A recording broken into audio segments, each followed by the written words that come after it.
India's vaccination drive against COVID-19 completes 1 year today since its launch. Union Health Minister Dr. Mansukh Mandavia recalls Prime Minister Modi's leadership and contribution of all health workers, scientists and countrymen for the success of the program.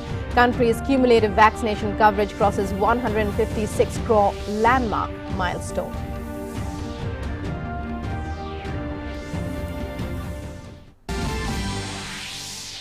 Two 271,202 new COVID-19 cases recorded in the country in the last 24 hours. 7,743 total Omicron cases detected so far, an increase of 28.17% since yesterday. Complete lockdown in Tamil Nadu, curfew in Delhi.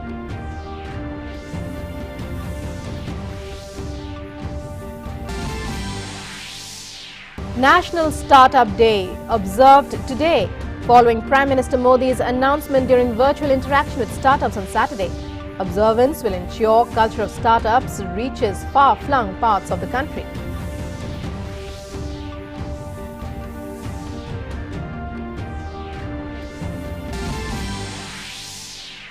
United States and Japan issues tsunami warning to people on their Pacific coastlines following huge underwater volcanic eruption.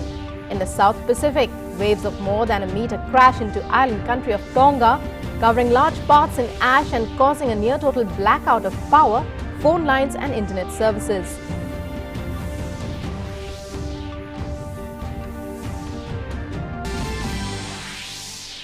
Tennis star Novak Djokovic makes last-ditch visa appeal in Australia, challenging Australian government's decision to revoke his visa on public health grounds. World's #1 men's tennis player faces deportation and 3-year ban on obtaining a new visa if he loses the appeal.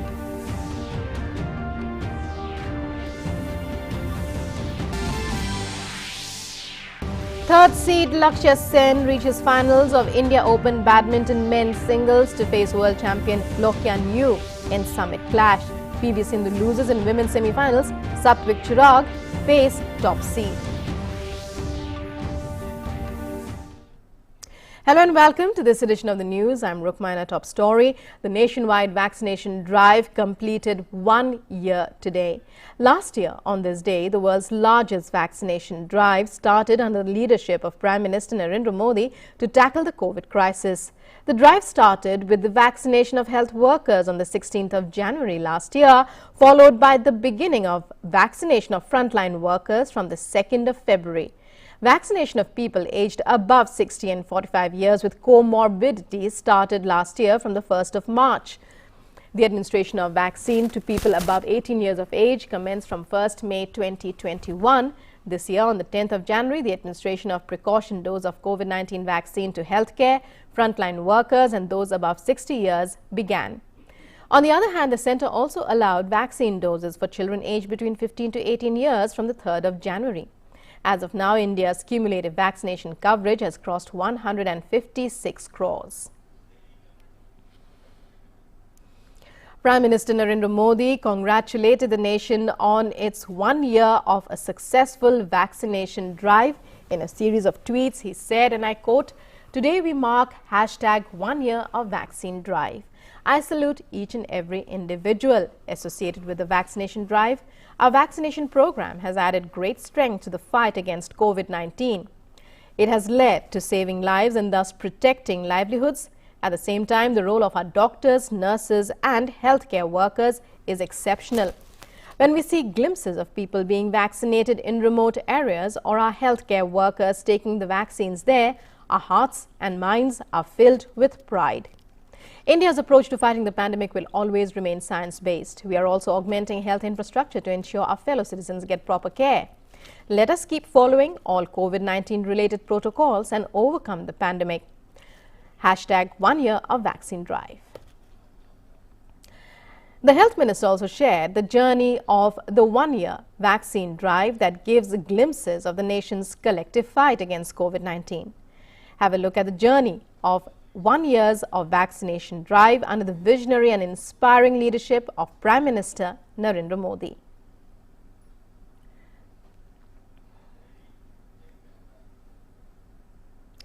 An update now on the COVID-19 situation from across the country. With the recovery of 1,38,331 patients in the last 24 hours, the cumulative tally of recoveries has reached 3,50,85,721. Consequently, India's recovery rate stands at 94.51%. 2,71,202 new cases were reported in the past 24 hours. The active case load is currently at 15,50,377. Active cases constitute 4.18% of the country's total positive cases. 7,743 total Omicron cases have been detected so far. An increase of 28.17% since yesterday. The testing capacity across the country continues to expand. India has conducted 16,65,404 tests in the past 24 hours. Over 70.24 crore cumulative tests have been conducted so far. While testing capacity has been enhanced across the country, weekly positivity rate currently stands at 13.69%, while daily positivity rate is reported to be 16.28%. An update now on our nationwide COVID-19 vaccination drive. With the administration of over 66,21,395 vaccine doses in the past 24 hours, our COVID-19 vaccination coverage has exceeded 156.76 crores so far under the nationwide vaccination drive. Cumulatively, 1,56,76,015 crores, 67,06,454 vaccine doses have been administered across the country so far. More than 158 crore vaccine doses have been provided to states and union territories, and more than 14.13 crore balance and unutilized vaccine doses are still available with states and union territories. The central government is working on mission mode to curb the challenges posed by the ongoing Omicron variant of COVID-19. The central government has ensured sufficient supply of medicines and has even created a buffer stock. The government is making sure that there is enough oxygen supply and there are adequate number of beds at hospitals. More in this special report.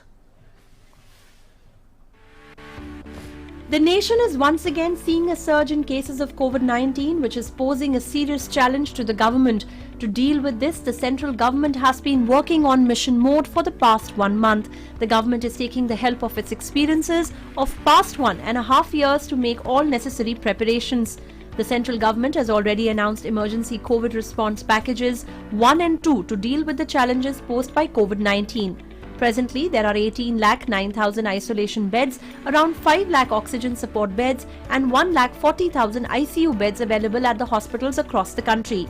Over 24,000 beds and over 64,000 oxygen supported beds are available for children across the country.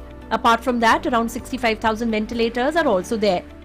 केंद्र सरकार ने राज्य सरकारों के साथ मिलके अगर आज हम देखें तो 18,09,000 आइसोलेशन बेड तैयार किए हैं, 4,94,000 ऑक्सीजन सपोर्टेड बेड हैं, 1,40,000 ICU और HDU के बेड किए हैं, 65,000 वेंटिलेटर की उपलब्धता हुई है, 24,000 से ज़्यादा पीडियाट्रिक बेड्स जो बच्चों के लिए इस्तेमाल किए जाएंगे, 64,000 से ज़्यादा बच्चों के लिए ऑक्सीजन सपोर्टेड आइसोलेशन बेड्स.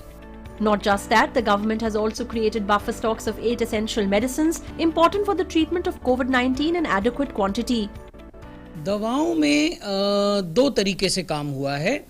एक तो नेशनल ट्रीटमेंट प्रोटोकॉल जो हम पिछले 1.5 बरस से अपना रहे हैं कोविड के इलाज के लिए, उसमें जो 8 महत्वपूर्ण दवाएं हैं, उन दवाओं का बफर स्टॉक सभी राज्य, सभी संघ शासित क्षेत्र बनाएं, उसके लिए हमने उनको पर्याप्त राशि दी है.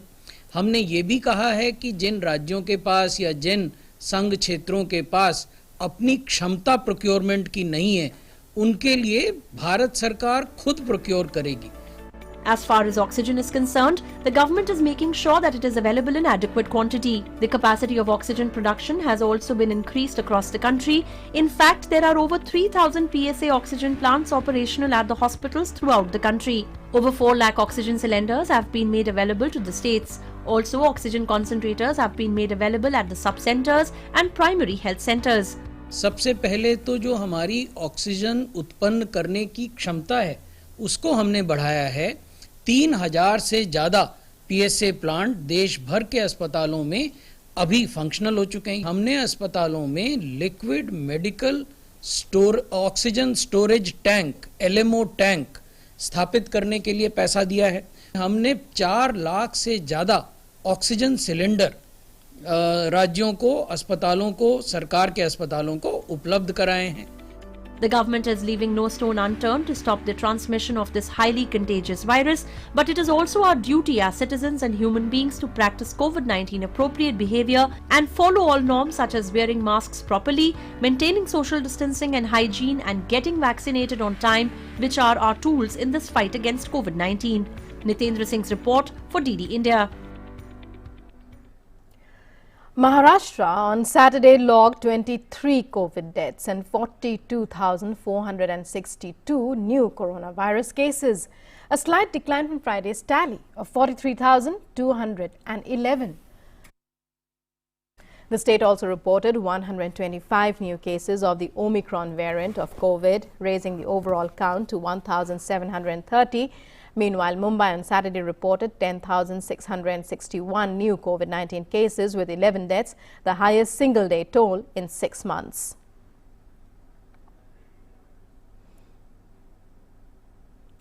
And in a bid to curb increasing COVID cases, Tamil Nadu is observing a complete lockdown today amidst the final day of the 4-day Pongal festival of Kanum Pongal. The Tamil Nadu government has disallowed worship in all religious places from 14th to the 18th of January. Besides, the state government has extended the existing COVID restrictions till the 31st of January, imposing fresh curbs restricting entry into religious places of worship. Night curfew, which was imposed from 6th of January, will continue till the end of this month. The Election Commission on Saturday held separate virtual meetings with the Union Ministry of Health and Family Welfare, Chief Secretaries and Health Secretaries of Goa, Manipur, Punjab, Uttarakhand and Uttar Pradesh, as also the Chief Electoral Officers of these 5 poll-going states. The Election Commission held a comprehensive review of the present status, projected trends of COVID pandemic in the 5 poll-going states. Frontline workers and polling personnel were also reviewed. After considering the situation, the Election Commission has directed that no road shows, padyatras, cycle, bike, vehicle rallies or processions will be allowed till the 22nd of January. Besides, all remaining restrictions as contained in the revised broad guidelines for conduct of elections 2022 issued on 8 January will continue to operate. The nation celebrates the first National Startup Day today. Yesterday, Prime Minister Narendra Modi interacted with more than 150 startups through video conferencing and announced that the 16th of January will be celebrated as National Startup Day. He urged startups to make the life mantra or lifestyle for environment a mass movement based on the 3 Ps: people, planet, profit. Union Minister of Commerce and Industry Piyush Goyal yesterday presented the National Startup Awards 2021 virtually. Addressing the event, Piyush Goyal called upon startups to focus mainly on 5 areas to make India the #1 startup ecosystem in the world. I would urge you to focus on 5 areas to take innovation to the next level. 1, can we develop more and more solutions and content in Indian languages? 2, can we encourage products and solutions that have a larger social and economic impact for the future of the country? 3, promoting startups in every district across the country. 4th, creating innovation zones at different local levels. 5, adopt best practices from across the globe and enhance India's global competitiveness. The Union Minister of Commerce and Industry also said that the National Startup Awards are the beginning of a new journey, and the government would handhold startups across 7 tracks, including capacity development and investor connect. The awards hopefully are the beginning of a fresh journey. We are with you in every step along the way and will work on 7 tracks: Investor Connect, Mentorship, Government Connect, Capacity Development, Corporate Connect, Brand Showcase, and Unicorn Engagement to help our awardees today and our finalists to get up the track, the faster lane in their journey as a startup. Startup India program has created a momentum to boost entrepreneurship in the country. Let's take a look at some statistics. The number of startups in India grew from less than 500 to over 61,000 in just 5 years. India's ranking in the Global Innovation Index has moved to 46 from 81. 42 unicorn startups valued at over $1 billion came up in India last year. India has the 3rd largest base for unicorns after the United States, 487 unicorns, and China, 301 unicorn startups. 46 startups recognized as winners of National Startup Awards 2021. The second edition of awards invited applications across 15 sectors and 49 subsectors. In 2021, India granted 28,000 patents compared to 4,000 in 2013 to 14. 2.5 lakh trademarks were registered in 2021 compared to 70,000 in 2013 to 14. Union Minister for Road Transport and Highways Nitin Gadkari will inaugurate the Prime Minister Gati Shakti Sammelan for the South Zone tomorrow. In this online event, Karnataka Chief Minister B.S. Bommai, Puducherry Lieutenant Governor Dr. Tamilisai Soundararajan, Minister of State for Road Transport and Highways V.K. Singh and Road Transport and Highways Secretary Girdhar Armane, Special Secretary DPIIT, Amrit Lal Meena and officials of the infrastructure ministries of the central and state governments will attend the conference. Police arrested 6 terrorists of proscribed terror outfit LET in Sopore and Bandipora today. On the 11th of January 2022, 3 terrorists were nabbed in Sopore. A joint checkpoint was established by police along with CRPF at Chinar crossing Darpora. The other 3 were arrested at Bandipora. Police have recovered incriminating materials including 2 pistols, 2 pistol magazines, 13 pistol rounds and a hand grenade from their possession.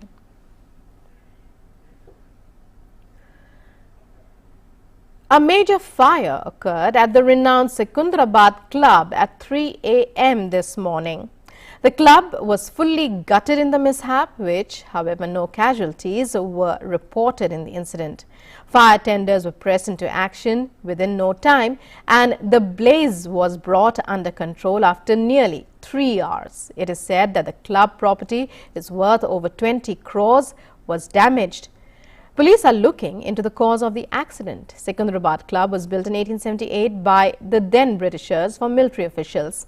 Located in an extent of 20 acres, the club was recognized as an Indian Heritage Centre in 2017 and a commemorative postal cover was also released to mark the occasion.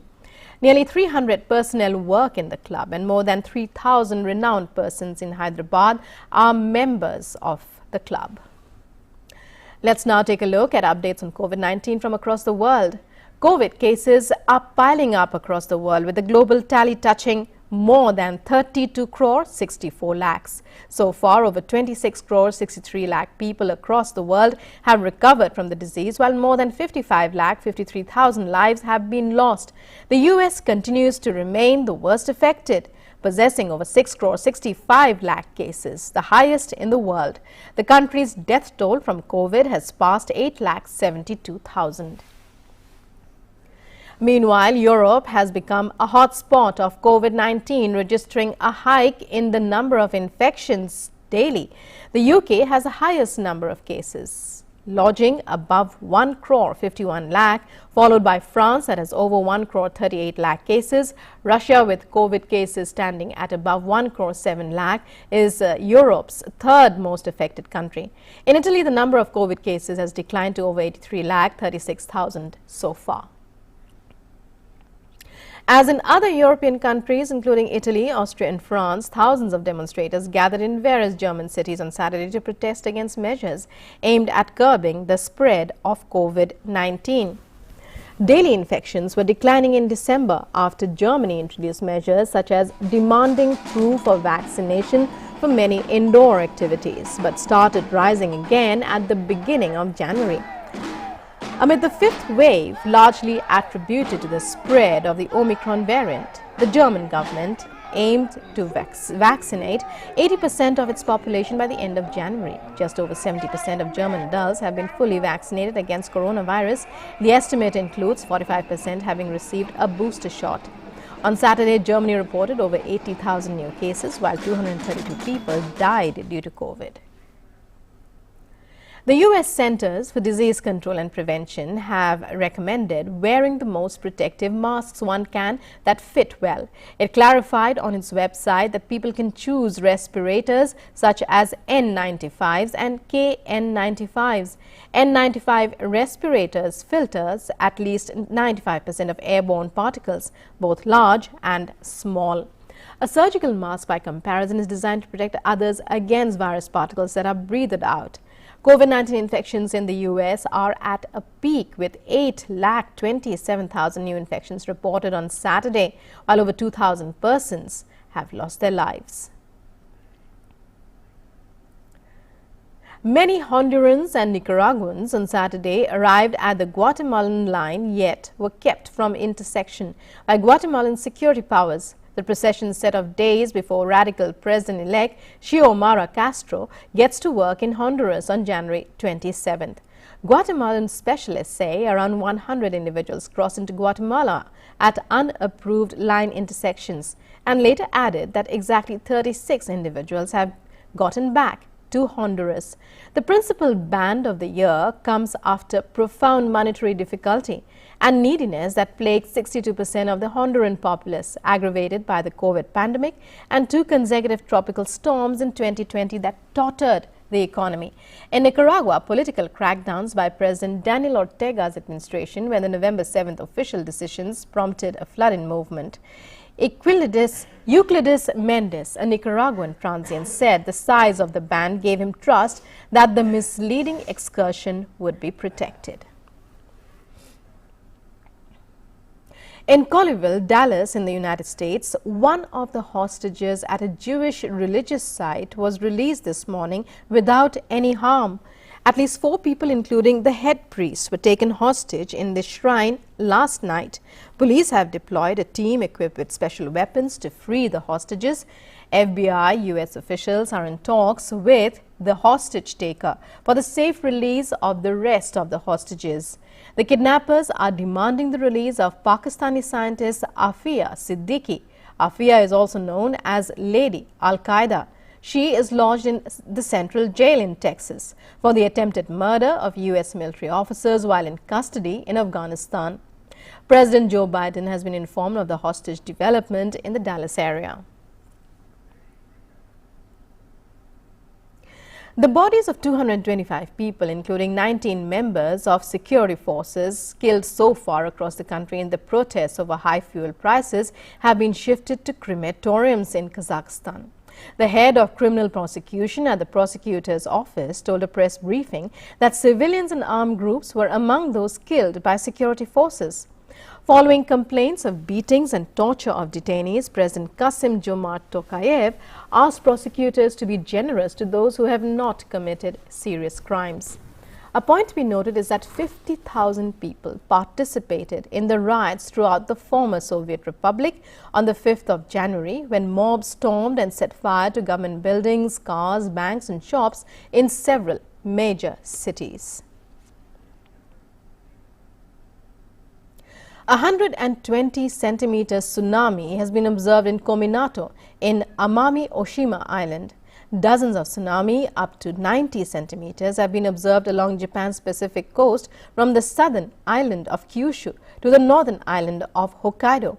Meanwhile, tsunami advisory has been issued for Hawaii and the west coast of the United States following volcanic eruption near Tonga.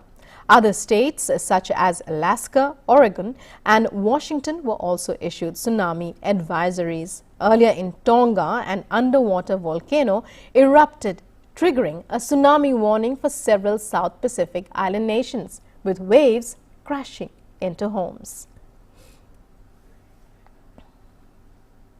New Zealand's Prime Minister said on Sunday that there were no official reports of injuries or deaths in Tonga as yet after the Pacific island nation was hit by a tsunami triggered by a massive undersea volcanic eruption. However, internet and phone lines went down at about 6:40 p.m. local time on Saturday, leaving the 105,000 residents on the island virtually uncontactable.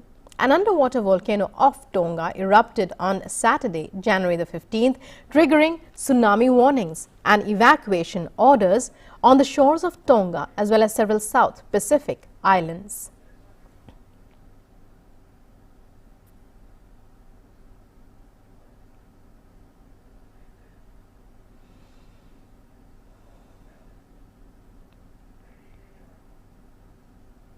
And now on to sports. In badminton, India's young shuttler Lakshya Sen has confirmed his place in the finals of the India Open. Lakshya will now face defending world champion Loh Kean Yew of Singapore in the finals. 20-year-old Lakshya Sen defeated Malaysia's Ng Tae Yong 19-21, 21-16, 21-12 in the semi-final. Two-time Olympic medalist PV Sindhu's India Open 2022 journey came to an end as she lost 14-21, 21-13, 10-21 to six-time winner Supanida Katatong of Thailand in the women's singles semi-final. In the men's doubles, the Indian pair of Satwik Sairaj and Chirag Shetty have entered the finals, where the pair will face Indonesia's Muhammad Ehsan and Hendra Setiawan. And with that, it's a wrap on this edition of the news. News and updates continue on DD India. Stay tuned. Namaskar.